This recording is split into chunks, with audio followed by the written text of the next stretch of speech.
ഐസിൽ നിന്ന് ഞങ്ങൾ മാമ്പഴം പറക്കാൻ പോയപ്പോൾ കിട്ടിയ മാമ്പഴമാണേ. അപ്പോൾ ഇതിൻ്റെ സൈസ് ഡിഫറൻസ് നോക്കണേ. ഇതൊരു മാമ്പഴം, ഇത് നമ്മുടെ നോർമൽ കുഞ്ഞു മാമ്പഴം. അതിൻ്റെ കൂടെ ഞങ്ങൾക്ക് കിട്ടിയിരിക്കുന്ന ഒരു മാമ്പഴമാണ് ഇത്. ആദ്യമായിട്ട് ഇത്രയും വലിയ മാമ്പഴം കാണുന്നത്. ഈ മാമ്പഴം കിട്ടിയപ്പോൾ എന്താ മനസ്സിലായതെന്ന് വെച്ചാൽ, ഞങ്ങൾ ആക്ച്വലി ഒരു ചുമന്ന മാമ്പഴം കിട്ടും, ഈ മീഡിയം സൈസ്, ഇതിനൊക്കെ ഇച്ചിരി വലുത്. അത് എക്സ്പെക്റ്റ് ചെയ്താൽ പോയേ. പക്ഷെ നമ്മൾ എക്സ്പെക്റ്റ് ചെയ്ത് കിട്ടിയില്ല. പക്ഷെ ഞങ്ങൾക്ക് അതിലും വലുത് കിട്ടി. പക്ഷെ ഇത് നല്ലതാണോ അല്ലയോ എന്നൊക്കെ തുറന്നു നോക്കാം. ചിലപ്പോൾ നല്ലതാവും, ചിലപ്പോൾ നല്ലതാവില്ല. പക്ഷേ നല്ല എക്സൈറ്റ്മെൻ്റ് ഉണ്ടായിരുന്നു. ഒരു സൈഡ് ചതഞ്ഞതാണേ.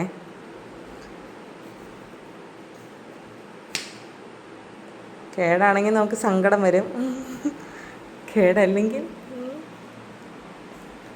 കേടൊന്നുമല്ല ഗൈസ്, അത് ചതഞ്ഞതിൻ്റെ ഒരു പ്രശ്നമുള്ളൂ, കേടൊന്നുമല്ല. കണ്ടോ എന്ത് വലിയ മാമ്പഴാന്ന്.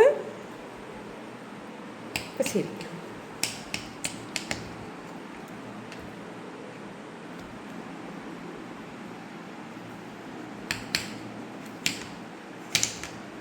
അത് കുറച്ചുകൂടി കുഞ്ഞാക്കോ, എങ്കിലേ കഴിക്കാൻ പറ്റും.